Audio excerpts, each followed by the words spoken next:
Daryl Tuffy, who will open up this third one-dayer. Gilchrist on strike. And Gilchrist on the move straight away. 4 to start this game. Tuffy has struggled against Australia in 6 ODIs. He goes for 6.5 and over, and already he's gone for 4 on the first ball.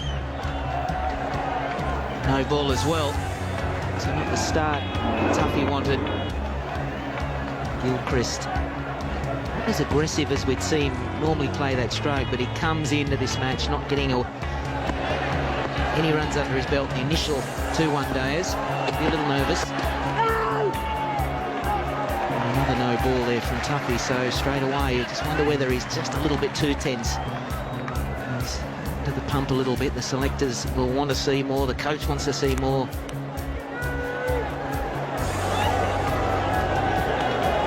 .35 the average for Gilchrist, similar to that of Nathan Astle. Strike rate is right up there, the 94 1000s. Off to a good start, Adam Gilchrist, the best striker in the world.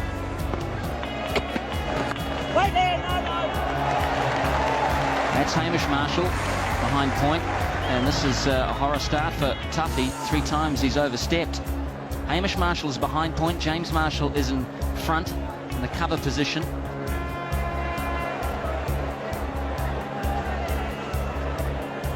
Two slips and 3 on the offside, saving 1.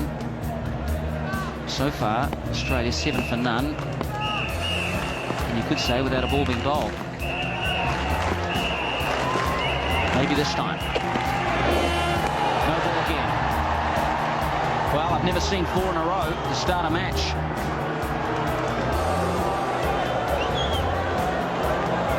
It would have been a wide if it wasn't a no ball, so it still would have been an extra one for Tuffy. He's turning this first over into a long one. He now, if he's bowling legitimate deliveries from this point on, he's going to be bowling a 10-ball over to start with. Australia 8 runs, and that's a very good start for them, with only 1 scoring stroke. And another one. A little bit different. He doesn't overstep this time, but it's too far down the leg side. Maybe he was looking for another squeeze dismissal. This is how Gilchrist got out in Christchurch, the previous one-dayer. He's got a little bit of bat on it. There's no doubt, Slats, that when you bowl 4 no balls, that your mindset all of a sudden shifts from the other end of the pitch to where you're putting your foot, and therefore you're losing your focus on your accuracy. And another wide there. He's clearly worried about his front foot. This is, well, that's what you've got to do when you're the skipper. You've just got to hold things down, so Fleming is going to come down and have a chat.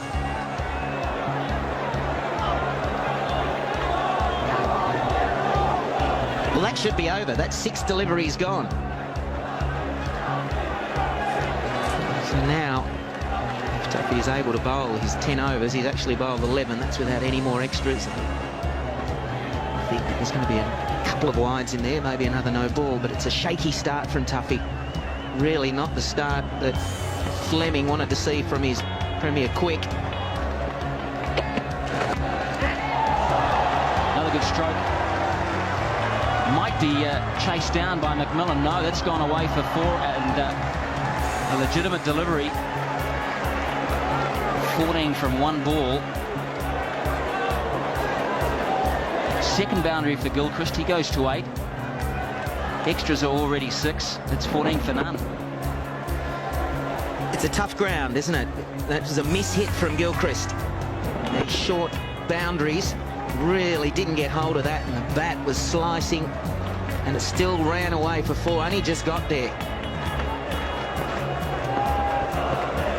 Jennings changed the field, slip out, short cover in. That'll be wide.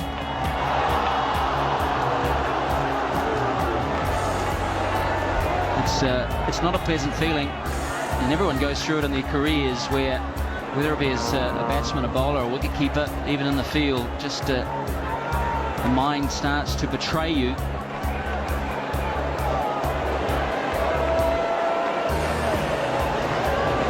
You've got to feel sorry for him, don't you? It's funny for an Aussie saying that, but you've got to. You just can't get that radar right. There we go. And a big cheer, as you'd expect. That's better. That'll give him a lot of confidence. And stop Stephen Fleming chewing his fingernails there at first slip as well. What you've got to do is you've got to say, right, that's my start. I've got to forget about everything else. Now work on this next ball and the ball after. A little bit confusing if you just tuned in. 2 balls, 15 for no loss. If you have just tuned in, there's been a few wides and no balls. And another one. Dear oh dear. Well, Fleming's already once taken a bit of a stroll down to have a chat, try and settle his nerves, just give him the basics, and he's probably saying, look, just forget holding it down the seam, hold it across the seam so there's nothing through the air for you. And let's just get this over, done with. Just got to get through. It's a tough time for Tuffy, and you've got to feel sorry for him.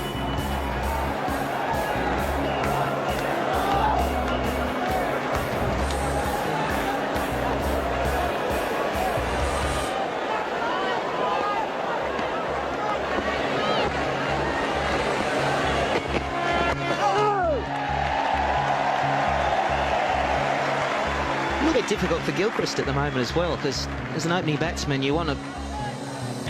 He knows basically what to expect from Tuffy. He's faced him a few times now. Hasn't sort of got through the initial over or two, but with the ball coming, you know, many down the leg side, a few wides there. There was a wide outside the off stump. So if Tuffy can just get one right, then it might surprise Gilchrist, bring about a rash stroke.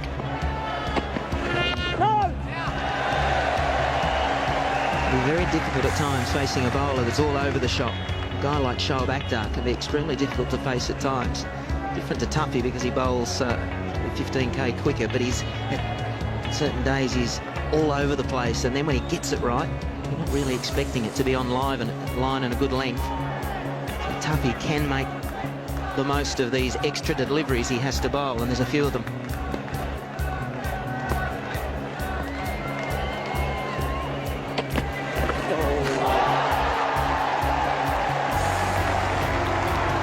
Biggest chair of all, and it's deservedly so. Good delivery here, the line and the length, and a little bit of movement off the seam. You know, he's so good at bowling the first over on a test or one-day international. 14 times he's done it for New Zealand and picked up a wicket. So this is really the other extreme, and a real shock, I'm sure. Last ball of the over. And well left by Gilchrist. 16 for none, Australia.